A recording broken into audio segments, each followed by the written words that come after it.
ကဘာပေါ်မှာအတိုက်ခိုက်အခမ်းရဆုံးနဲ့ညင်ပန်းနှိမ့်ဆက်ခြင်းအခမ်းရဆုံးယုံကြည်ကိုးကွယ်မှုကခရိယန်ယုံကြည်ကိုးကွယ်မှုဖြစ်တယ်စက်တင်ဘာလ10ရက်နေ့မှာအမေရိကန်နိုင်ငံမှာချာလီခေါ်အသက်ခံလိုက်ရတယ်အဲ့ဒီနေ့မှာပဲပြင်သစ်နိုင်ငံမှာမွတ်စလင်ကနဲ့ပြောင်းလဲလာပြီးတော့အာရဗ်လူမွတ်စလင်တွေကိုပြန်လေနှုတ်ကပတ်တော်ဝင်ငါပေးနေတဲ့ပုဂ္ဂိုလ်တစ်ပါးလေးပဲလမ်းမှာတာထူပြီးတော့အသက်ခံခဲ့ရတယ်အဲ့ဒီနေ့ရှေ့နှစ်ရက်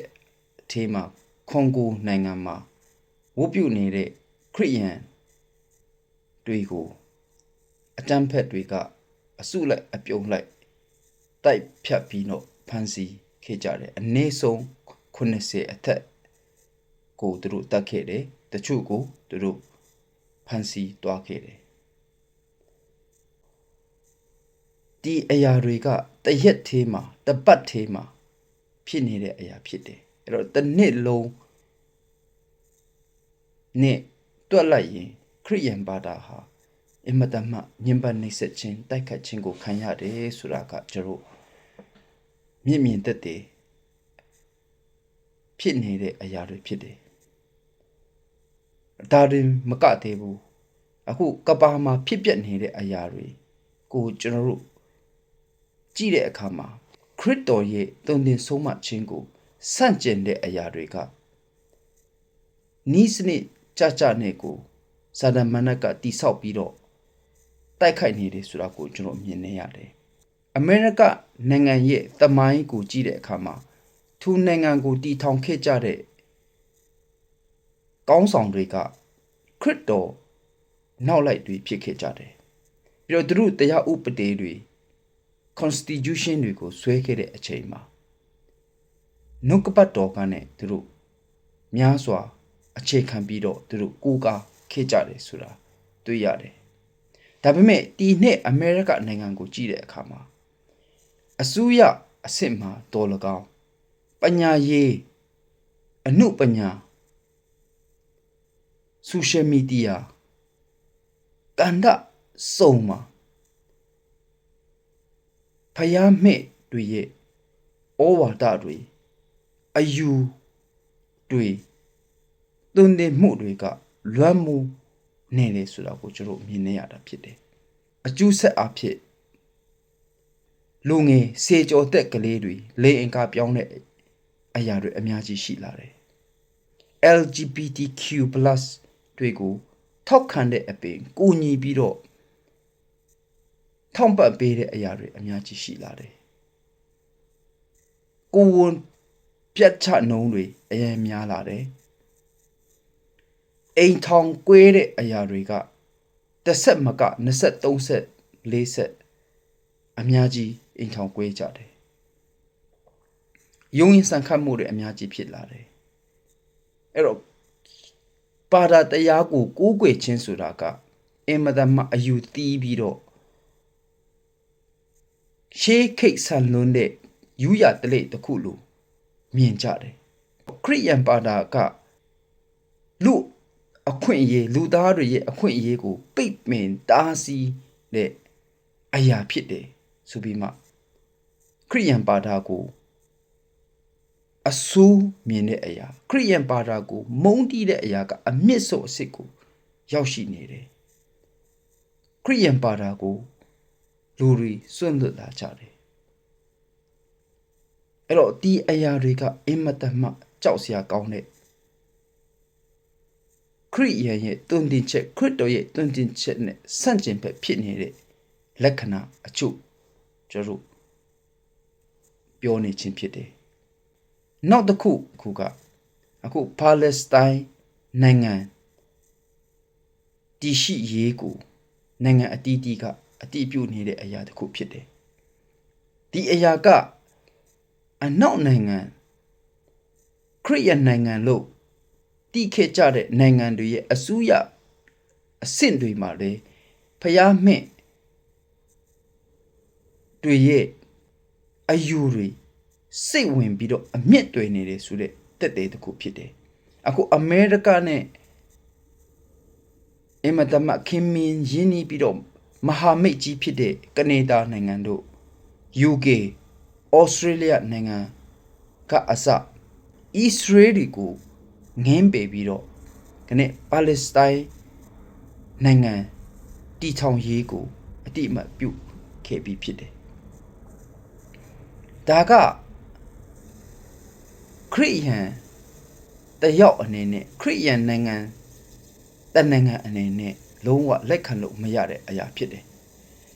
ဘာဖြစ်လို့လဲဆိုရင်ဣသရေလတိုင်းပြည်ဟာခရစ်ယာန်တွေရဲ့မွေးရမြေဖြစ်တယ်ခရစ်တော်ယေရှုဖခင်တာသနာပြုခဲ့တဲ့နေရာတွေဖြစ်တယ်။ဒီနေ့ကျွန်တော်တို့သုံးနေတဲ့တမန်ကျမ်းစာ66အုပ်တော်တမန်ကျမ်းစာဟာဖခင်ရဲ့အသက်မှုတ်တွင်ထားတော်တမန်ကျမ်းစာဖြစ်တယ်။ဒီနေ့လောကကြီးအတွက်အဖိုးအထိုက်တန်ဆုံးသောသာဝရအသက်အကြောင်းကိုဖော်ပြထားတဲ့တမန်ကျမ်းစာဖြစ်တယ်။ဖခင်ရဲ့အသက်ရှင်တဲ့နှုတ်ကပတ်တော်ဖြစ်တယ်ဆိုတဲ့တက်တဲ့ကိုကျွန်တော်ဣသရေလတိုင်းပြည်ကနေ့တိုင်းကျွန်တော်ကိုပြောပြနေတဲ့တက်တဲ့ဖြစ်တယ်တကယ်လို့ဣသရေလတိုင်းပြည်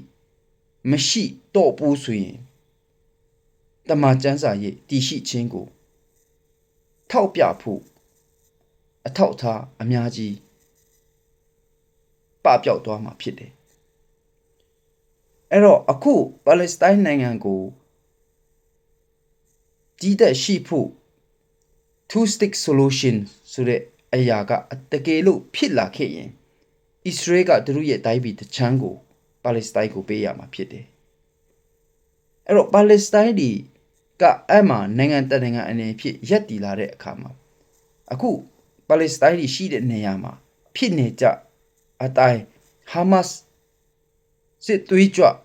အကြမ်းဖက်တွေကဒီပါလက်စတိုင်းနေမြေမှာလွတ်လပ်စွာလှုပ်ရှားလာပြီးတော့ခရစ်ယာန်တွေရဲ့အထွတ်အမြတ်ထားရာနေရာတွေကိုသူတို့ဖျက်ဆီးကောင်းဖျက်ဆီးလာမှာဖြစ်တယ်ဒီလိုပဲကျူးလူမျိုးတွေလုံးဝပပျောက်သွားဖို့လို့ငါပို့ပြီးတော့အနိကသူတို့အနေနဲ့တိုက်ခိုက်လာနိုင်ချေရှိတယ်အဲ့တော့ဒီအရာကမှန်ကန်တဲ့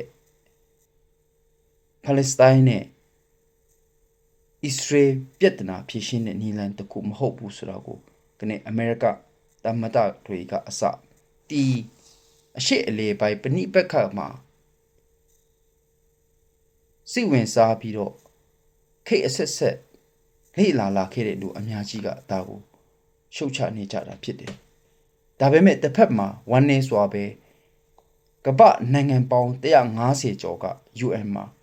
ပါလက်စတိုင်းနိုင်ငံတည်ရှိရေးကိုအတိအမှတ်ပြုခဲ့ကြပြီဖြစ်တယ်အဲ့တော့အတိကပြောချင်တဲ့အရာကပထမ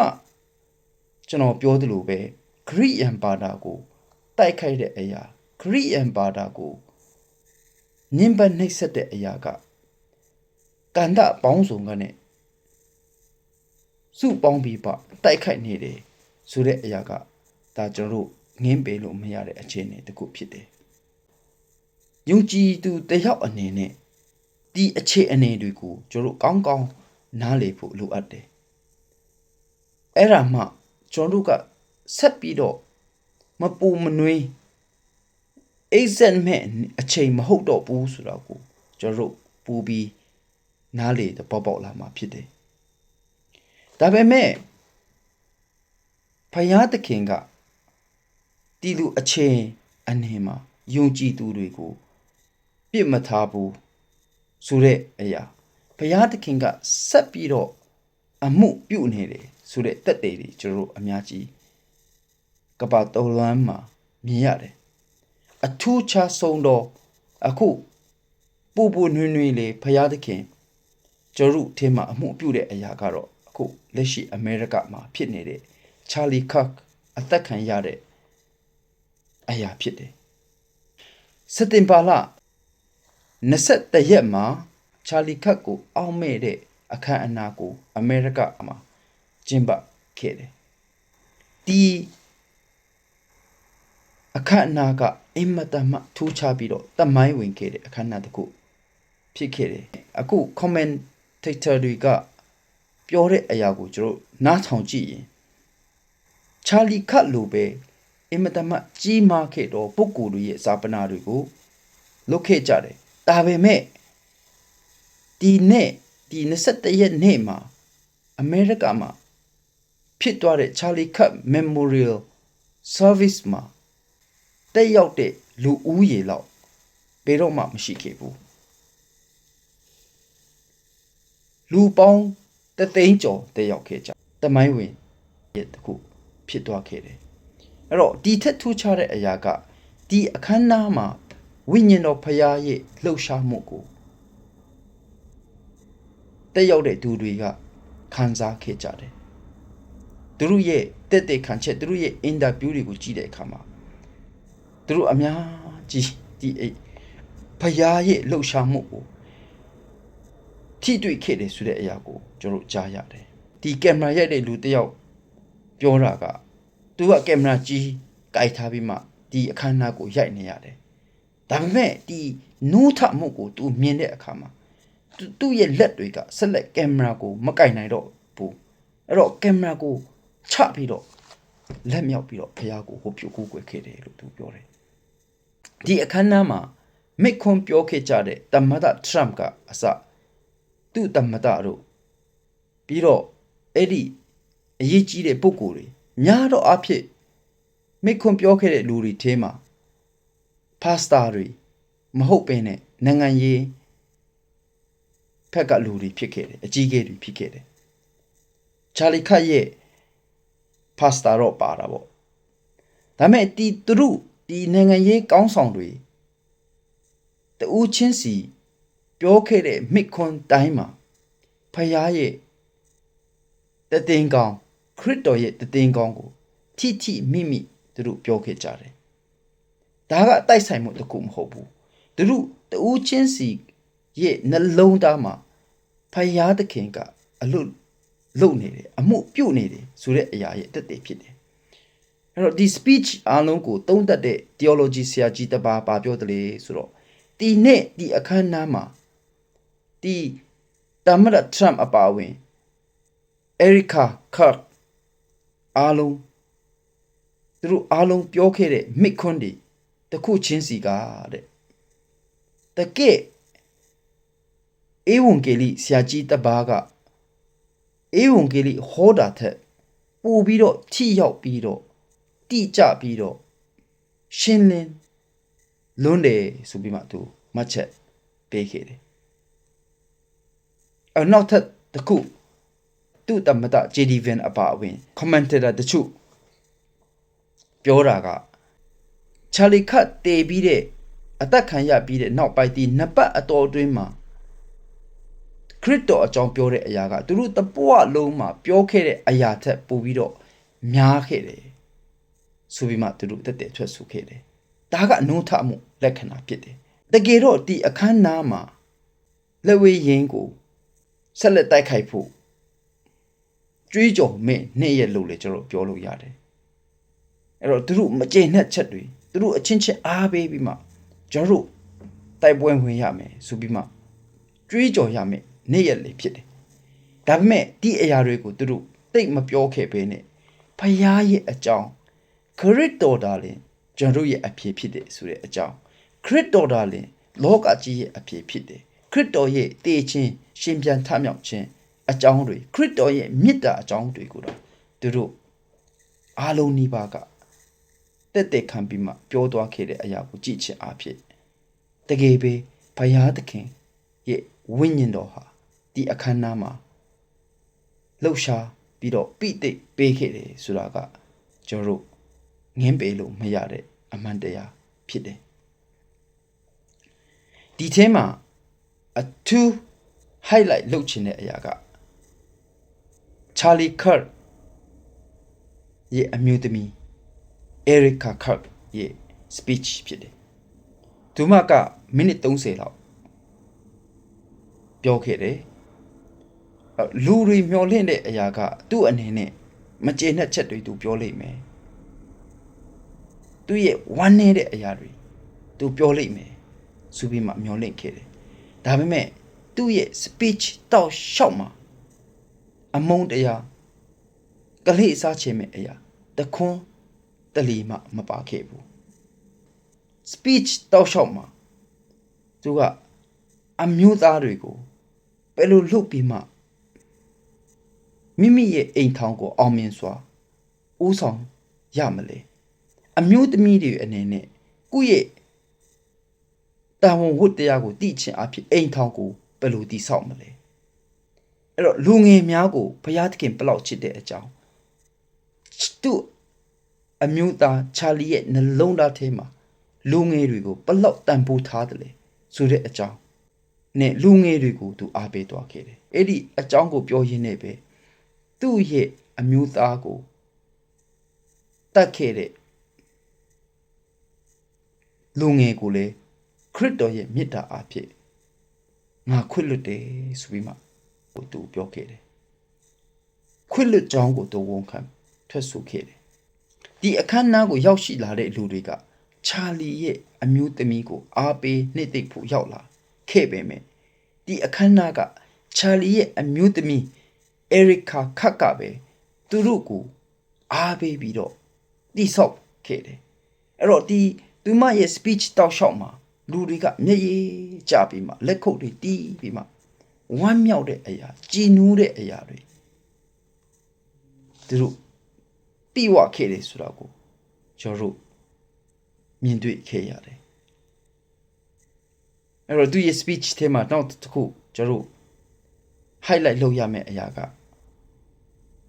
ကျွန်တော်အမျိုးသားအသက်ခံရပြီးတဲ့နောက်ပိုင်းမှာအမေရိကမှာစန္ဒပြတဲ့အရာတွေယုံရင်ဆန်ခတ်ဖြစ်တဲ့အရာတွေအမုန်းစကားတွေကျွန်တော်တို့မကြားရဘူးခိုးတာမိရှုတာကျွန်တော်တို့မကြားရဘူးမမြင်ရဘူးကျွန်တော်အမျိုးသားမြင်ချင်ခဲ့တဲ့အမေရိကနိုင်ငံရဲ့နိုးထမှုကိုတာလေကျွန်တော်မြင်တွေ့နေရတယ်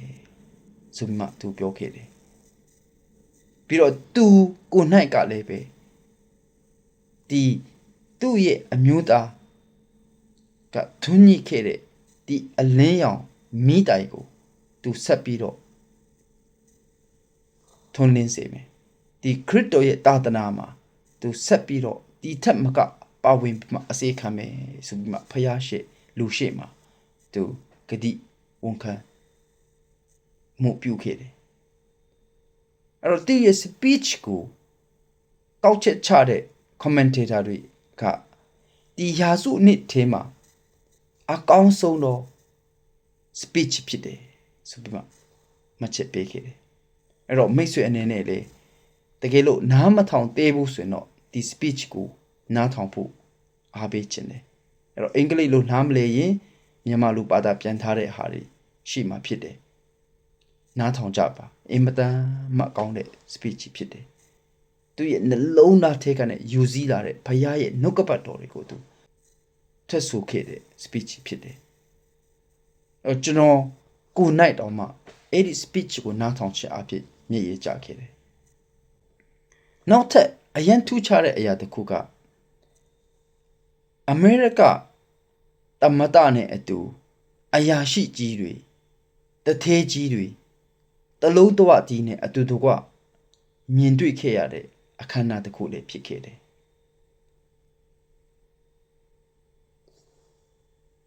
ပို့ပြီးတော့ဝမ်းသာစရာတစ်ခုကချာလီခက်အမြဲတမ်းဖြစ်ချင်ခဲ့တဲ့ဒေါ်နယ်ထရမ့်နဲ့ကမ္ဘာအချမ်းသာဆုံးသောပုဂ္ဂိုလ် Elon Musk ပြန်လေတည်မြတ်ဖို့ဆိုတဲ့ဆန္ဒကအဲ့ဒီအခမ်းအနားမှာပြီးဆုံးသွားခဲ့တယ်သမ္မတနဲ့ Elon Musk ကအတူတကွထိုင်တယ်လက်ဆွဲနှုတ်ဆက်ပြီးမှသူတို့စကားပြောခဲ့ကြတယ်အဲ့ဒီအခမ်းအနားပြီးတဲ့အချိန်မှာ Elon Musk ကသူ့ရဲ့ X ပြောတဲ့ Twitter account မှာ for Charlie ဆိုပြီးတော့သမ္မတနဲ့အတူတကွထိုင်တဲ့တပ်ပုံကိုတင်ခဲ့တယ်ပြီးတော့ သူတပါးဒီအကျွန်ုပ်တို့ကိုပြစ်မှားသောအပြစ်များကိုအကျွန်ုပ်တို့ဒီလွတ်တကယ်တို့အကျွန်ုပ်တို့၏အပြစ်များကိုလွတ်တော်မူပါဆိုတဲ့ကြံချက်ကိုလေသူဆက်ပြီးတော့တင်ခဲ့တယ်အဲ့တော့ဒီအရာတွေကတိုက်ဆိုင်မှုတခုမဟုတ်ဘူးအီလွန်မတ်ဆိုတာကကမ္ဘာအချမ်းသာဆုံးပုဂ္ဂိုလ်ဖြစ်တယ်လို့မယုံကြည်သူတယောက်ဖြစ်တယ်ဒါမဲ့သူအသက်တာမှာအများကြီးဒီအခမ်းအနားကနဲ့သူပြောင်းလဲလာမယ်ဆိုတာကိုကျွန်တော်တို့မျှော်လင့်လို့ရတယ်ချာလီခတ်အသက်ခံရပြီးတဲ့ဒီနပတ်အတော်အတွင်းထဲမှာအများကြီးလူတွေတက်တက်ခံတဲ့အရာကိုကျွန်တော်မြင်ရတယ်တခါမှဘုရားကျောင်းမရောက်ဖူးခဲ့တဲ့လူတွေပထမအချိန်ဘုရားကျောင်းရောက်တယ်ဆိုတဲ့အရာကိုကျွန်တော်မြင်ရတယ်ကျမ်းစာအုပ်တခါမှမဖတ်ဖို့တဲ့လူတွေကစပြီးတော့ကျမ်းစာအုပ်ဖတ်လာကြတယ်ဒီမိုကရက်တစ်ပတ်တော်သားတွေငငယ်ကဘုရားကျောင်းနဲ့ကြီးထွားခဲ့တယ်ဒါမဲ့နောက်ပိုင်းဒီမိုကရက်တစ်အသွေးအခေါ်ဝင်ပြီးတဲ့နောက်မှာဘုရားကျောင်းကိုသူတို့ကြောခိုက်ခဲ့တဲ့လူတွေပြန်လေတဲ့ဘုရားကျောင်းကိုသူတို့ရောက်လာတယ်အဲ့တော့အမေရိကနိုင်ငံမှာအရင်ကမကြုံဖူးခဲ့တဲ့တနင်္ဂနွေနေ့မှာလူတွေအများကြီးကြိတ်တူဘုရားကျောင်းတက်တဲ့အရာတွေကိုပါစတာတွေကတက်တဲ့ခံလာကြတယ်လူငယ်များစွာက I am Charlie Kirk ဆိုပြီးမှကြွေးကြော်လာတဲ့အရာကိုမြင်နေရတယ်ဒါတွေမကတည်းဘူးကပ္ပတဝမ်းလုံးမှာချာလီခတ်ရဲ့အောက်မဲ့တတိရတဲ့အခမ်းအနားကိုလုပ်နေကြတယ်ဒီနယူးဇီလန်မှာလည်းမြို့တိုင်းနီးပါးမှာသူတို့လုပ်နေကြတယ်ဒီအောက်ကလန်မှာလည်းအကြီးကြီးသူတို့လုပ်ခဲ့ပြီးပြီဆိုတော့တကယ်ပဲနိုးထမှုကြီးကအမေရိကနိုင်ငံကနေပြန်လေတဲ့ဖန်စတင်လာပြီဆိုတာကျွန်တော်ဝမ်းမြောက်စွာပဲဖခင်ရဲ့အမှုပြုတဲ့အရာကိုကျွန်တော်ကြုံတွေ့ခံစားနေရပါတယ်အင်မတန်မှဝမ်းမြောက်ဖို့ကောင်းတဲ့အချိန်အခါကိုကျွန်တော်ရောက်ရှိလာတာဖြစ်တယ်အဲ့တော့တစ်ဖက်မှာကျွန်တော်ကြည့်ရင်ဇာဒမန်နတ်ကနီးစနစ်ကြကြနဲ့ကန္တပေါင်းစုံကနဲ့ခဏခရစ်တော်နောက်လိုက်တွေကိုတိုက်ခိုက်နေတာကိုကျွန်တော်မြင်နေရတယ်ဒါပေမဲ့ဘုရားသခင်ကယုံကြည်သူတွေကိုစွန့်ပစ်မထားဘူး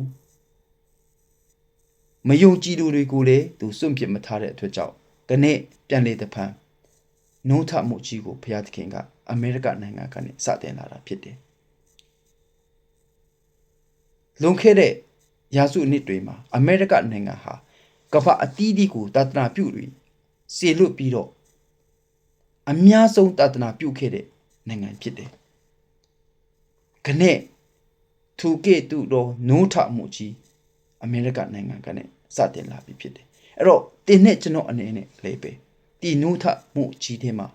ပါဝင်ဖို့ကျွန်တော်အားပေးချင်တယ်တူးချင်းဖယားနဲ့အချိန်ယူတဲ့အချိန်တွေကိုကျွန်တော်ပို့ပြီးတော့စူးစမ်းလှုပ်ဆောင်ကြရအောင်အသက်ရှင်တဲ့နှုတ်ကပတ်တော်ကိုမနဲ့ကထက်ပို့ပြီးတော့ကျွန်တော်ဖတ်ပြီးတော့ခွန်အားယူရအောင်ဖယားနဲ့ဆုတောင်းခြင်းအရာမှာပို့ပြီးတော့ကျွန်တော်ခွန်အားယူရအောင်ဖယားရဲ့တည်င်းကောင်းကိုကျွန်တော်ပို့ပြီးတော့ကြားပြောကြရအောင်မိခင်ဖခင်များအနေနဲ့အလုတ်သေးမှာပဲအချိန်မဖြုံးပဲနဲ့မိမိမိသားစုကိုနှုတ်ကပတ်တော်နဲ့တိဆောက်ကြရအောင်ဖခင်เจ้าမတက်သေးတဲ့သူတွေဖခင်เจ้าတက်ကြရအောင်ကျွန်တော်တို့ကဒီအရာကိုမလှုပ်ဘူးဆိုရင်ခနဲ့ကျွန်တော်တို့ရဲ့သားသမီးတွေလောကကြီးရဲ့ဝါမျိုးချင်းကိုခံရမှာဖြစ်တယ်ကျွန်တော်တို့ဒီနုထမှုကြီးထဲမှာအတူတကွလက်တွဲပြီးတော့ပါဝင်ကြရအောင်လို့အနည်းငယ် sharing လုပ်တာဒီညနေရနာပါတယ်ဘုရားသခင်ကောင်းကြီးပေးပါစေ